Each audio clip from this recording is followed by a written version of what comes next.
দেখাতে পারবেন একটা বাবাজি যে মোবাইল ব্যবহার করে না? আপনার গুরুদেবকে দেখুন, জিজ্ঞাসা করবেন তোর গুরুদেবের ফোন নাম্বার, বললে আছে।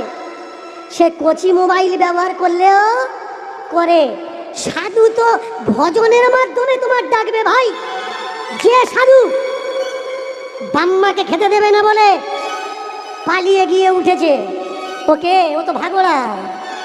বাবাকে ভাত দেবে না, মাকে ভাত দেবে না, এমনকি অনেকে আছে বউকে দেখবে না। একটা বাচ্চা দুটো বাচ্চা ছেড়ে দিয়েছে, নবদ্বীপের বাবাজি হয়েছে। আচ্ছা তোরা সংসার ছেড়ে দিলি কেন? না সংসার হচ্ছে নরক, সংসার সংসার যন্ত্রণা, সংসার হচ্ছে কৃমিকীটের বাস। তাহলে তোরা সংসার ছেড়ে চলে গেছিস বৃন্দাবন, চলে গেছিস নবদ্বীপ। এইবার সংসার যদি খারাপ জায়গা হবে, তাহলে আশ্রমের অনুষ্ঠানের জন্যে সংসারে এসে ভিক্ষে করছিস কেন? প্রেম সে বিদায় গৌর হরিবল। তোমার বাড়িতে এসেছে, তুমি বললে বাবা নবদ্বীপ, আপনি নবদ্বীপকে খুব ভালোবাসেন, বসতে জায়গা দিয়েছেন। ওরা বলছে থাক থাক বসবো না। আপনি বসতে জায়গা দিয়েছেন, ওরা বলছে থাক থাক বসবো না। এবার আপনি বলছেন বাবাজি নবদ্বীপ থেকে তাহলে এক পালি চাল দিই, এক পালি চাল দিলেন। ওরা বলছে ওমা আমরা চাল নিই না। কবাড়ি চাল টানবে বইবে কে? কি নেয়? নোট নেয়, টাকা নেয়। আচ্ছা সংসারিক মানুষটা খারাপ, ওর টাকাটা খারাপ নয়, খারাপ নয়, টাকাটা খারাপ তো। সব কিছু তোরা ধুয়ে নিস, শুদ্ধি করিস, গঙ্গা জলে দিলে নাকি সব কিছু শুদ্ধি হয়ে যায়। তাহলে 10 টাকার নোটের যে লাল দাগটা, ওটা খাসির রক্ত নয় তো, পাঁঠার রক্ত নয় তো, গরু মোষ ভয়সার রক্ত নয় তো। কারণ যারা মাংস কাটে ওই হাত দিয়ে ওরা আবার টাকাটা ছুঁয়ে দেয়। কোনো বাবাজিকে দেখাতে পারবেন চাঁদা কালেকশনের পরে নোট খুচরোগুলো ধুয়ে নিয়েছে? নেই। কারণ ধান্দাবাজে ভরে গেছে আজ আমাদের দেশ।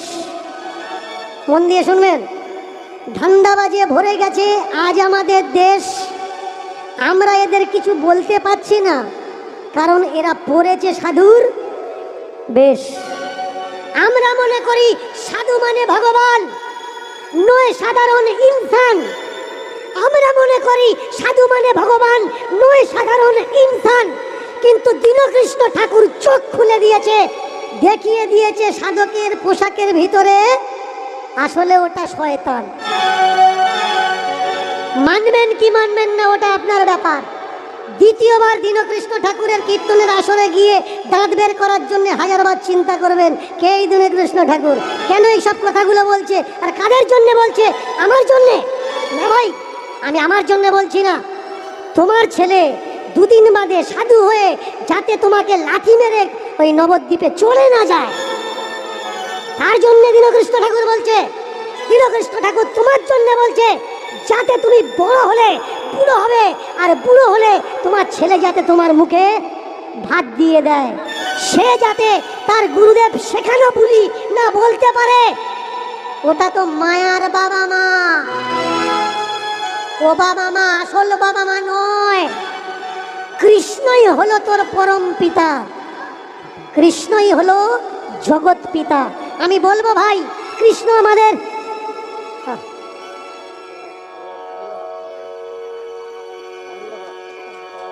প্রেম সে। আমি প্রত্যেককে পায়ে ধরে অনুরোধ করব, প্রত্যেককে পায়ে ধরে অনুরোধ করব, যতক্ষণ এই অ্যাটম বোমগুলো বেরোচ্ছে কেউ আমাকে ডিস্টার্ব করবেন না। আর একটা অনুরোধ, কেউ আমাকে এসে প্রণাম করবেন না, কারণ নারী জাতি মাতৃজাতি হয়। এই সমাজে রবীন্দ্রনাথকে কে জন্ম দিয়েছে?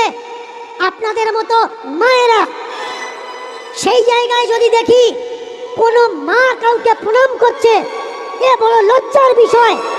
এই জগতে জন্ম দিয়েছে বাবা বিদ্যাসাগরকে, নজরুলকে, ক্ষুদিরামকে, বিনয় বাদল দীনেশকে, আমার সমাজের মানুষ।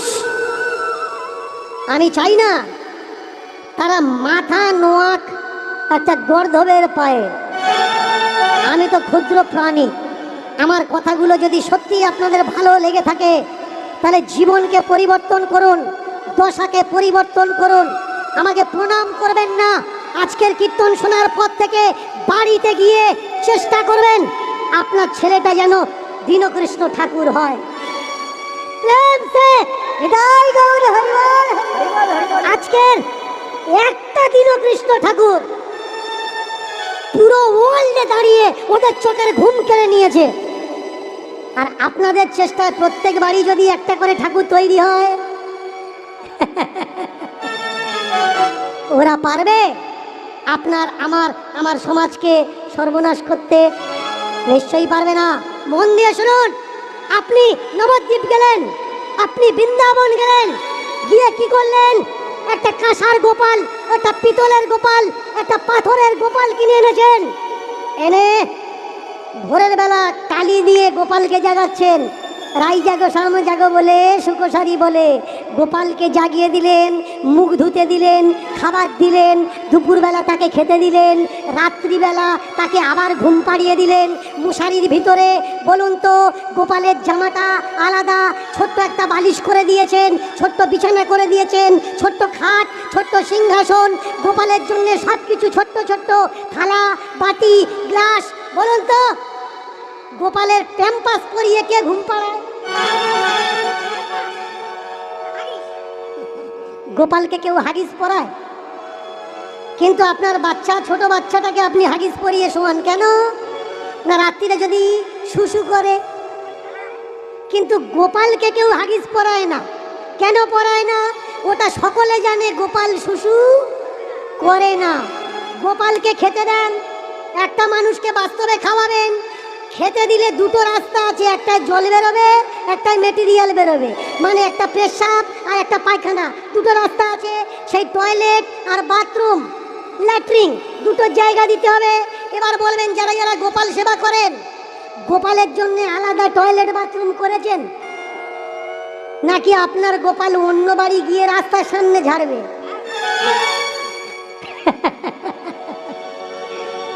অনেকে আমাকে বলে আমি নাকি হিন্দুদের দেবদেবীদের নোংরা নোংরা কথা বলি। না ভাই, 3 টাইম গোপাল সেবা করছো, বলো তো বুড়ো শাশুড়িকে কেউ দিনে একবার সেবা করো? যারা গোপাল সেবা করো, যারা গোপাল সেবা করো না তাদের বিষয়টা আলাদা। দেখা যাবে লাখে গিয়ে একটা আড্ডা পাবে গোপাল সেবা করে, শাশুড়ি শ্বশুর সেবা করে। ভাই, যে শ্বশুরের জন্য তুমি স্বামীকে পেলে, যে শ্বশুর মশাইয়ের জন্য তুমি তোমার ছেলে মেয়েকে পেলে, গোপাল যেমন 3 টাইম সেবা করছো, বারান্দাতে বসে ও তো অপেক্ষা করে আছে আমার বৌমা যদি 1 গ্লাস গরম জল দিয়ে যেত ভালো হতো। যে গোপালটা আপনাকে মানুষ করলো, যে গোপালটা এই সংসারের জন্যে নিজের শেষ রক্তবিন্দু ত্যাগ দিল, সেই জীবন্ত গোপাল তো বাবা মা ভাই। পাথরের গোপাল সেবা করো, সেই সঙ্গে সঙ্গে জীবন্ত বাবা মা গোপালকেও সেবা করো। আমি কোনোদিন বলি না মূর্তি পূজা করো না, আমি কোনোদিন বলি না ভগবান ঠাকুর তুলবে না। এই তো আপনাদের রাস্তায় আস্তে আস্তে আমি নিজে গাড়ি দাঁড় করিয়ে চাঁদা দিতে দিতে এসছি। মূর্তি যেমন পূজা করার দরকার, কিন্তু সমাজে যেসব অসুস্থ মানুষগুলো আছে তাদেরও তো দেখভাল করার দরকার। অসুস্থ মাটা বিছানায় পড়ে করছে হুড়োহুড়ি, তুই ওদিকে দুর্গা নিয়ে করছিস লড়ালড়ি। বিছানাতে তোর মা পায়খানার পেশাব, বিছানাতে তোর মার পায়খানার পেশাব, তার দিকে খেয়াল নেই তোর। তুই করছিস দুর্গা পুজো অষ্টমীর সেই মন্দিরটা সাফ। লোকে তোর বলছে যখন কোনটা আসল মা, যে তোর পেটে ধরেছে নাকি সামনে দাঁড়িয়ে দুর্গা প্রতিমা? সেইখানে তুই দাঁড়িয়ে বললি দুর্গা আমার মা। কেন ভুলে গেলি তোর জন্যে যে 10 মাস 10 দিন পেটে ধরে সহ্য করেছে যন্ত্রণা? ওই মাটা তো আজ আছে, কাল জলে পড়ে যাবে। ওই মাটা তো আজ আছে, কাল জলে পড়ে যাবে। গর্ভধারিণী মা তোর শেষ নিঃশ্বাস পর্যন্ত কাঁদেবে। ওই মাটার পূজার ত্রুটি হলে ও দেবে অভিশাপ। ওই মাটার পূজার ত্রুটি হলে ও দেবে অভিশাপ। তুই যদি যন্ত্রণা দিস তোর জননীকে, ও তবুও বলবে ও আমার নারী ছেঁড়া বাপ। কোনোদিনও বলবে না ওর হোক না সর্বনাশ। ভগবানের কাছে প্রার্থনা করবে, মা সুখী রেখো, ও যেন ভালো থাকে, এই আমার বিশ্বাস। কে ভগবান ভাই? ভগবান চেনাচ্ছে ওই কটা ধান্দাবাজ আর জোচ্চোর যারা গলা করেছে মালায় ভারী। বলো তো সংসারে এদের ত্যাগ কোন দিক থেকে দেখতে পারি? যারা গলা করেছে মালায় ভারী, সংসারে এদের ত্যাগ কোন দিক থেকে দেখতে পারি? এই মালার তিলক পাটির দেশে হচ্ছে দেখো ভিড়। গ্রামে গ্রামে নগরে নগরে বাড়ছে পীর আর ফকির। এরা সব করেছে ধান্দার জন্যে, খুলে বসেছে দোকান। সব করেছে ধান্দার জন্যে, খুলে বসেছে দোকান। আপনি এদের যাই বলুন না কেন, এদের নেই নিজের ব্যক্তিগত মান আর সম্মান। কৃষ্ণ পাবে বলে যারা ঘর ছেড়ে দিল, কৃষ্ণ পাবে বলে যারা ঘর ছেড়ে দিল, তিরতে তিরতে গিয়ে তারা অট্টালিকা বানালো।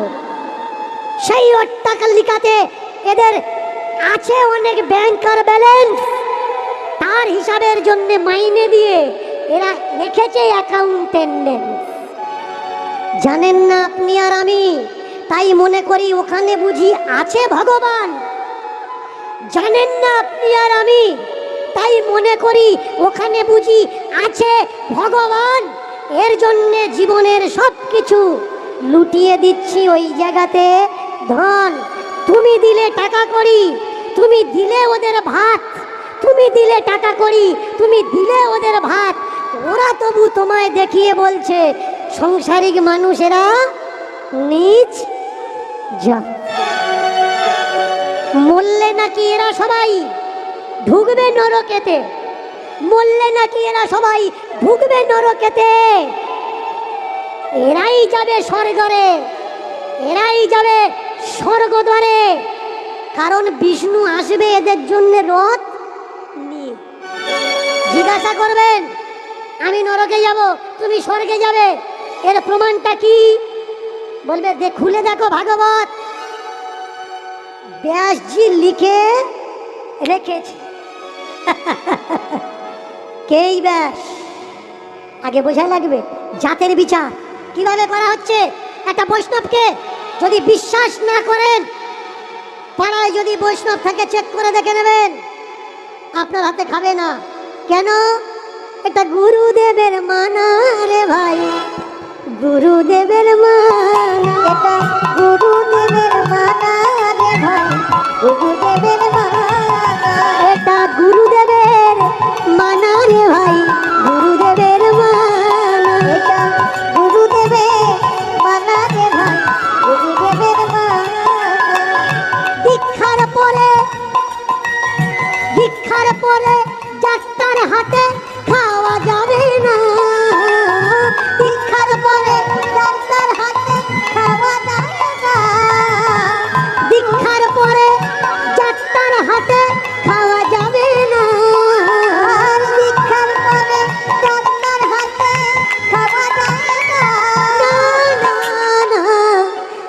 গুরুদেবের মানা রে ভাই, গুরুদেবের মানা রে ভাই, গুরুদেবের মানা, গুরুদেবের মানা রে ভাই, গুরুদেবের মানা, এটা গুরুদেবের মানা রে ভাই, গুরুদেবের মানা। ঠাকুর ঘরে ঢুকতে গেলে চান করা লাগবে, বিনা চান করে আপনি ঠাকুর ঘরে ঢুকতে পারবেন না। কেন? চান করলেই পবিত্র, বিনা চান করে ঠাকুর ঘরে ঢুকতে পারবেন না। কিন্তু ওই ঠাকুর যতদিন ঠাকুর ঘরে আছে ওই একদিনও চান করে না, চান করে না, একদিন চান করে না, চান করে না ভাইরে, চান করে না, চান করে না ভাইরে, চান করে না। রাতের বেলায় ঘুমালে নাকি খাট হয় কি বাসি, রাতের বেলায় ঘুমালে নাকি খাট হয় বাসি। তুমি তো চান করো, খাট কোনোদিন ধো, তক্তাকল ধো, লেপ ধো। শুনে মুখে এলো হাসি। এই নিয়ম বানালো ওরা জব্দ করার তরে, এই নিয়ম বানালো ওরা জব্দ করার তরে। তাই তো মালার নামে দাসত্ব তুলে দিল প্রতি ঘরে ঘরে, মালার নামে দাসত্ব তুলে দিল প্রতি ঘরে ঘরে। তাই তো মালার নামে দাসত্ব তুলে দিল ঘরে, তাই তো মালার নামে দাসত্ব তুলে দিল ঘরে। ও ভাই রে, আজব এই চিন্তা ভাবনা, আজব দুনিয়া সত্যি সামনে পড়ে আছে। আজব এই দুনিয়া, আজব চিন্তা ভাবনা সত্যি সামনে পড়ে আছে, তবু আমরা দেখেও কেউ দেখি না। তীরে গিয়ে ধন্না দিয়েছিলাম, ভরতে দিয়েছিলাম, মানত করেছিলাম, তবেই আমার পুত্র সন্তান হয়েছে, না হলে হতো না। মন্দিরটা বড় জাগ্রত মন্দির। আমি বলবো ভাই, পুত্র সন্তানের জন্য একটা প্রসেস আছে। যে মন্দিরে তুমি হত্যে দিয়ে তুমি বাবা হয়েছ, কোন কুমারী মেয়ে যদি হত্যে দেয় মা হবে তো? হবে না। বা যারা তালি মেরে খায় এরা যদি হত্যে দেয় মা হবে? হবে। পুত্র সন্তানের জন্য একটা প্রসেস আছে, সেটা কি? স্বামী স্ত্রীর মিলন। আর ক্রেডিটটা কে নেয়? ক্রেডিট নেয় ধর্ম তথা ধর্মের ঠিকাদাররা।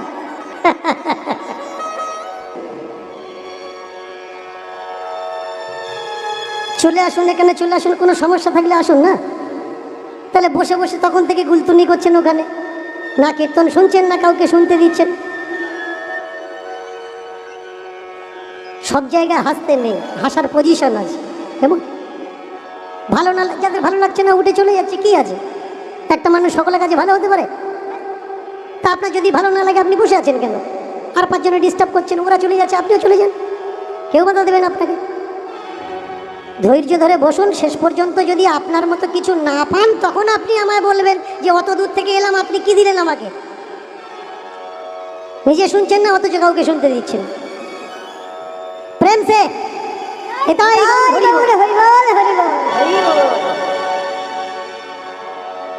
প্রমাণ কি? ভালো করে তাকিয়ে দেখুন কত কুসংস্কার। কিছু মানুষ বলছে ডাব ভাসিয়ে দিলে নাকি পুত্র সন্তান হয়। ডাব ভাসিয়ে দিলে পুত্র সন্তান হয়? পুত্র সন্তানের পিছনে স্বামীর প্রয়োজন। আর এখান থেকে এক মা চিৎকার করছিল না, কুমারী মেয়ের বাচ্চা হয়েছে। কুমারী মেয়ের পিছনে কোনো কুমার বাবার হাত আছে। আশীর্বাদে বাচ্চা হয় না, ওগুলো রামায়ণে হয়, ওগুলো মহাভারতে হয়, ওগুলো ধর্মগ্রন্থে হয়, ওগুলো বাস্তবে হয় না।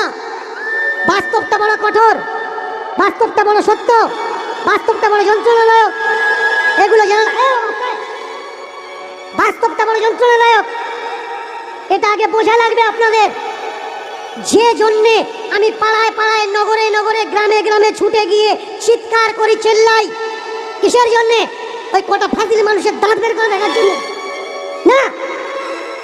ভালো করে শুনুন, আমিও আর 5 জন মানুষের মতো নিতাই গৌর কৃষ্ণ ছিল, তার ভাই বলরাম ছিল, বলতে পারতাম। আমি জানি এনি টাইম আমাকে মেরে দিতে পারে কেউ, তারপরেও মৃত্যুর সঙ্গে সংঘর্ষ করে আপনাদের গ্রামে ছুটে আসছি আপনাদের দাঁত বের করে দেখার জন্যে।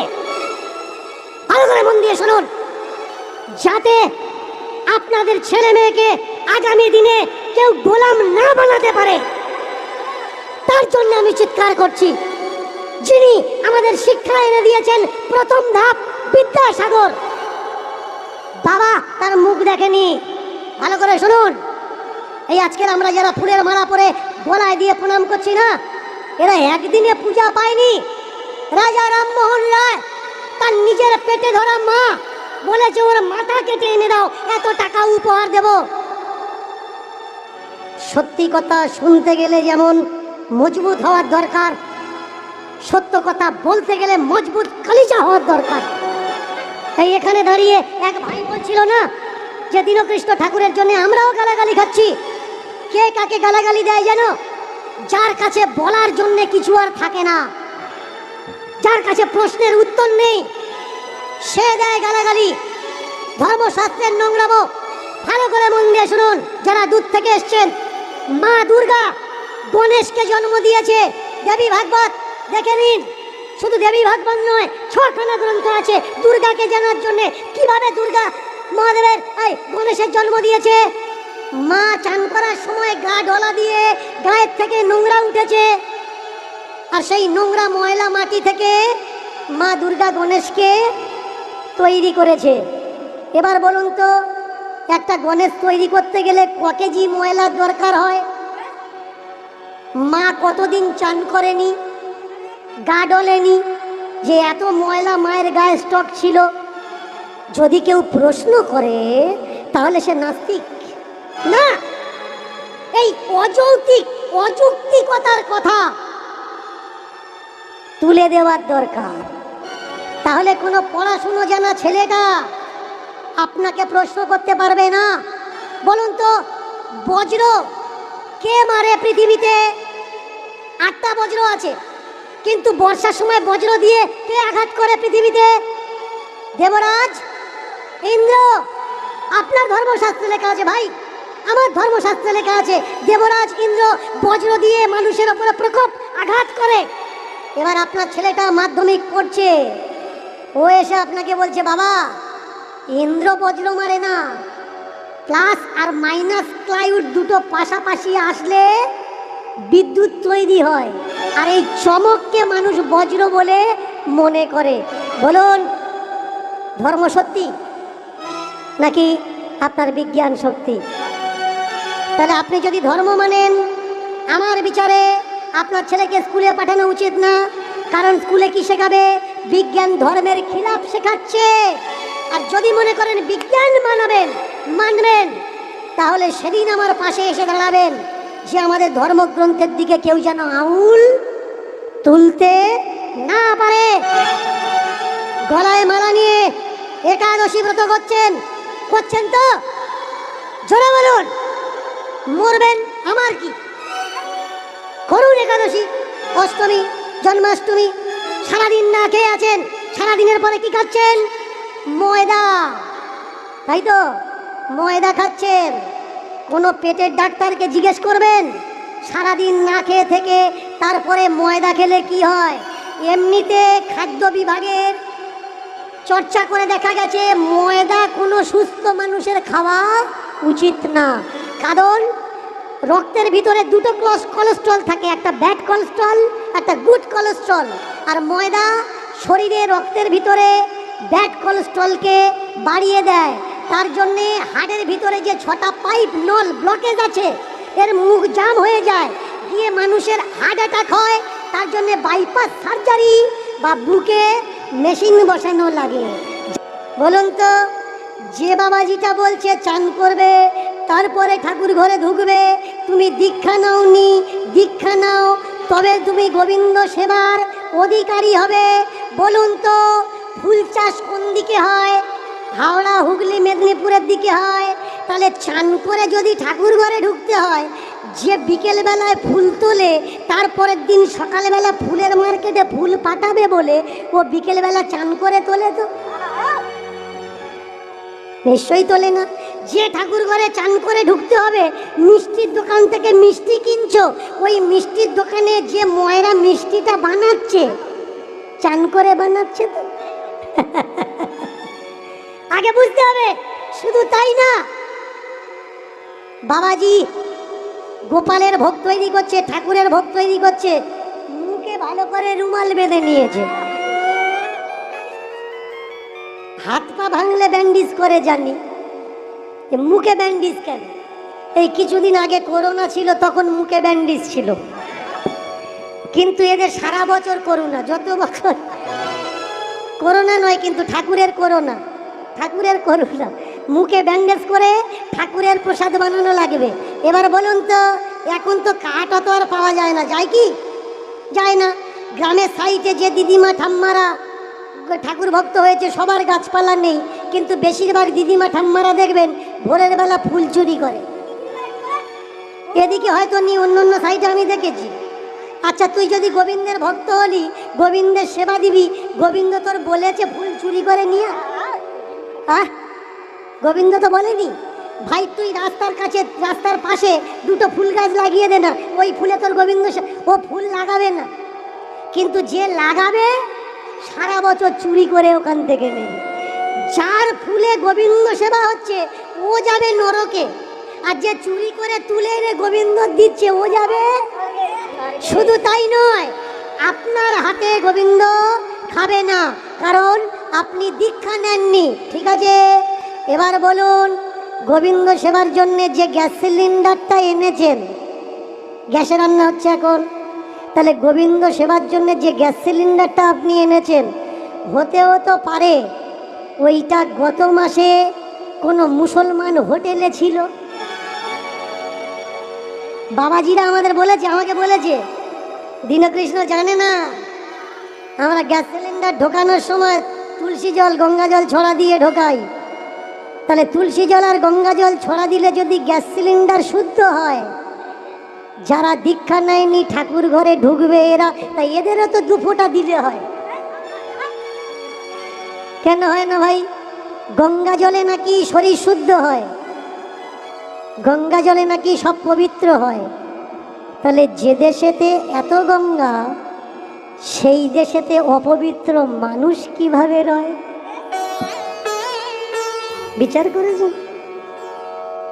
আগে বিচার করুন না। সব দান করে দিয়ে আপনি যাবেন গাছতলায়, আপনি বড় ভক্ত,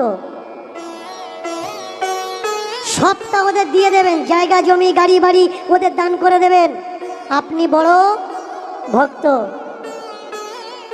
গুরুদেব ওই টাকা নিয়ে অট্টালিকা বানিয়ে একটা এসি বসিয়ে হাঁটুর ওপরে হাঁটু ঢেলে বলছে, দেখেছিস কত বড় ভক্ত গাছতলায় আছে।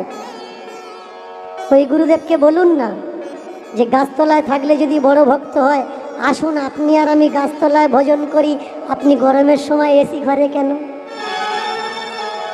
আগে বুঝুন না, ভক্ত হওয়ার জন্য কোনো মালা লাগে না। আমি বলছি, যদি আপনাকে কেউ জিজ্ঞাসা করে বলবেন কে বলেছে?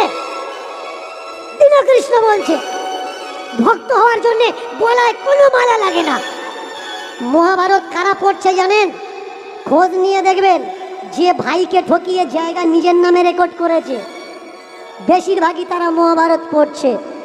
যে জমির ঘুঁটু ঠেলে বর্ষার সময় গিয়ে খোঁজ নিয়ে দেখবেন এরাই বেশিরভাগ, সবাই নয় কিন্তু, সবাইকে বলা যাবে না, কিছু তো ভালো আছে। সবাই কি খারাপ নাকি? দুনিয়া সবাই খারাপ না। বুঝবে কি করে? আপনার শত্রু বাইরের মানুষ না, আপনার শত্রু আপনার বাড়ির লোক, আপনার আত্মীয়। যেই ছেলেটাকে সাপে কামড়েছে, ছেলেটা ছটফট করছে, বাঁচানো গেল না, সামনে মরে গেল শরীরটা নীল হয়ে। কিছু কিছু মিয়া তারা বলে উঠলো, মরবে না, মসজিদে যায় না, 5 ওয়াক্ত নামাজ পড়ে না, কোনো ইবাদত নেই, আল্লাহর ঘরে যায় না, তা আল্লাহ ওর ছেড়ে দেবে? আল্লাহ বলে কেউ নেই, দেখাবে না। কারোর পৌষ মাস, কারোর সর্বনাশ। শেষ জীবনে মরার ঘরে ব্যথা দিও না, তুমিও একদিন ওই বিছানায় পাবে যন্ত্রণা। জন্মিলে মরিতে হবে, অমর কে কোথা কবে? কেউ অমর নয়, কোথা স্বর্গ কোথা নরক কে বলে তা দূরাদূর। মানুষের মাঝেই স্বর্গ নরক, মানুষের মাঝেই সুরাসুর। দুপুরবেলা কালেখা লাঠিটা নিয়ে মন্দিরের ধারে দাঁড়িয়ে আছে, আর বউটা রেহেনা তার 9 বছরের ছেলেটা, মরা ছেলেটা কোলে করে এনে স্বামীর পায়ের ধারে রেখে দিয়ে কাঁদছে, ওগো আমাদের মনিটা আর নেই।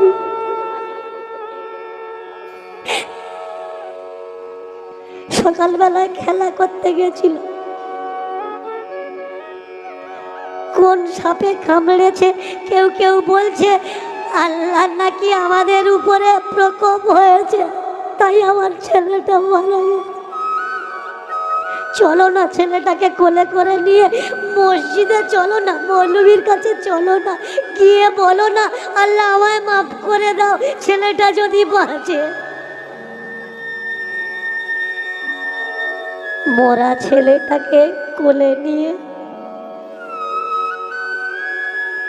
কালেখা বউকে বলছে, ওরে বিবি রে, মানুষের হাতে কি কিছু আছে?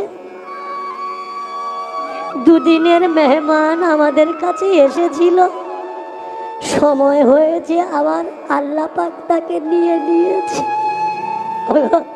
জানি তুমি আল্লাহকে বিশ্বাস করো না, কিন্তু এই মন্দিরের ভিতরে ভূতকে, পুতুলকে, ঠাকুরকে তো বিশ্বাস করো। তাকে একবার বলো না, তুমি এত বছর এখানে দাঁড়িয়ে আছো, সে যদি তোমার কথা শোনে। বিশ্বাস বুলন্দ আর মজবুত হওয়ার দরকার।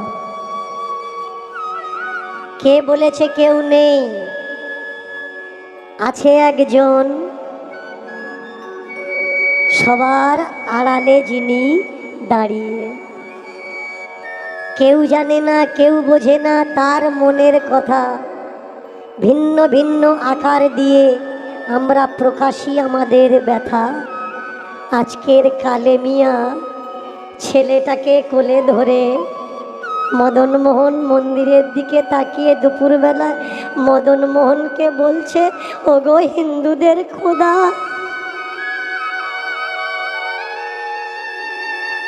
অনেক বছর ঝাঁট দিয়েছি, কোনো টাকা কড়ি কিচ্ছু নিইনি, পয়সা কড়ি কিছু নিইনি গো, শুধু পেটের খোরাকে ঝাঁট দিয়েছি, কোনো বাজে লোককে ঢুকতে দিইনি। আজকে দেখো কত গালাগালি সহ্য করেও আমার ছেলেটাকে আটকাতে পারে। আমি বলছি না তুমি আমার জন্যে আমার ছেলেকে বাঁচাও, তুমি তোমার বদনাম যাতে না হয় তার জন্য আমার ছেলেকে বাঁচিয়ে দাও। আমার ছেলেটা যদি আজকে না বেঁচে ওঠে, কালকের লোকে বলবে না ওই মন্দিরের কোনো শক্তি নেই, ওখানে যাওয়া উচিত না, ও ভগবান ভালো না। তোমার মান রাখার জন্যে ওগো হিন্দুদের খোদা, ছেলেটাকে বাঁচিয়ে দাও, বাঁচিয়ে দাও, বাঁচিয়ে দাও। দুপুর হলো, বিকাল গড়িয়ে গেল, সন্ধ্যার সময়